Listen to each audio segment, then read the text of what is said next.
There's a detail few notice. When you don't expose yourself, you don't divide. You remain whole.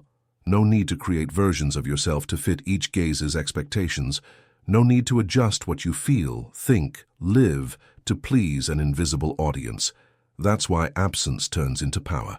The power to stay authentic amid the avalanche of appearances, because in the end, excess exposure fragments. People become collections of images with little to do with reality. They live chasing coherence between what they show and what they really are, and that chase becomes a prison. Those who choose to preserve themselves don't suffer this duality. They are the same in silence and presence, in solitude and company. No need for filters because they're not trying to convince anyone. Their authenticity isn't performative, it's natural. And this naturalness, ironically, is what's most lacking in digital times. What was once simple became rare. What was human became exception. And this scarcity makes these people an enigma in a world of forced transparency. There's also a fascinating social aspect, narrative control.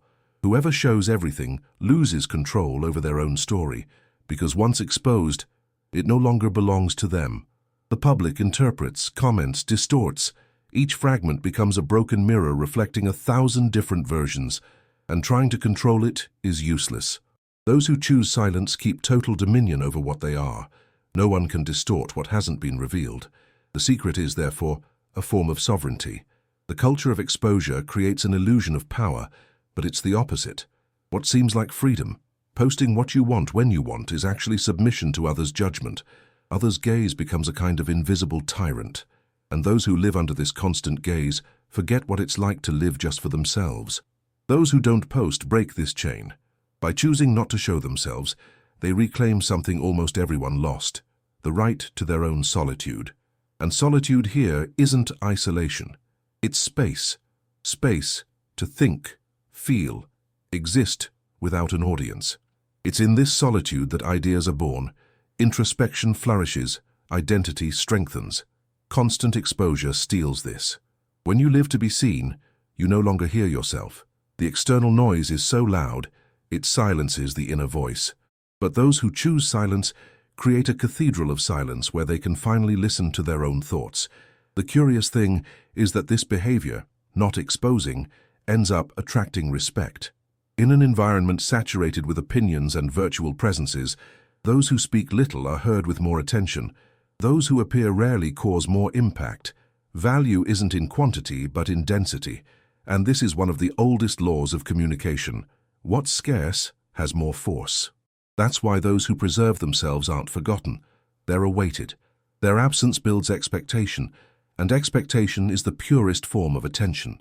Perhaps that's why many who choose silence don't do it out of shyness, but strategy. They understand true charisma is born from mystery, that what isn't shown awakens imagination, and imagination is far more powerful than any image. While some exhibit everything, they leave gaps, and it's in these gaps that fascination resides. But there's something even deeper. The choice not to expose is also an emotional choice. It's protection. When you publish your feelings, you hand over the power to validate them to others. You wait for someone to say, like, to believe what you feel has value. And when that return doesn't come, the void grows. It's a vicious cycle that feeds insecurity. Those who preserve themselves don't need external confirmation. They know what they feel, and that's enough. This emotional independence is rare and powerful. It transforms how the person relates to the world. By not needing collective approval, they free themselves from comparisons, metrics, expectations. They live with more lightness, more authenticity, more presence. And that's why they seem so secure, so centered, because they're not trying to prove themselves, they're just being. At bottom, what's at stake is the relationship with others' gaze. Human history has always been marked by this gaze. From Greek theater to social media, living is also being seen. But the difference is that now the stage is permanent and the audience infinite. No curtain, no intermission, no backstage. Everything is spectacle. And in this context, silence gains new meaning. It's the only gesture capable of breaking the stage logic. It's the act of exiting the scene, reclaiming the backstage of one's own life. Think how many times you've lived something thinking about how to show it later. How many moments were shaped by the expectation of a reaction? How many smiles were rehearsed for the camera, not the heart? This is the silent tragedy of the digital era, replacing experience with performance. Those who don't post refuse this theater. They prefer to feel life than represent it, and when they do this, they recover something essential, the value of full presence. They're really where they are, not where the record will place them later. They feel the instant without needing to translate it into pixels. This changes everything. Their memory is alive, not frozen. It has smell, texture, emotion. No need for captions. It's a true memory, not an edited version. There's also a spiritual question in all this. Silence isn't just absence of sound. It's a state of consciousness. It demands depth, connection with the invisible. And those who live in this voluntary silence connect with something greater than others' gaze. They connect with themselves. It's a form of meditation in motion, a way of existing from inside out, not the opposite. But the world fears silence. It forces showing, speaking, reacting. Silence disturbs because it's unpredictable. Those who keep quiet escape control, and perhaps that's why it's so rare.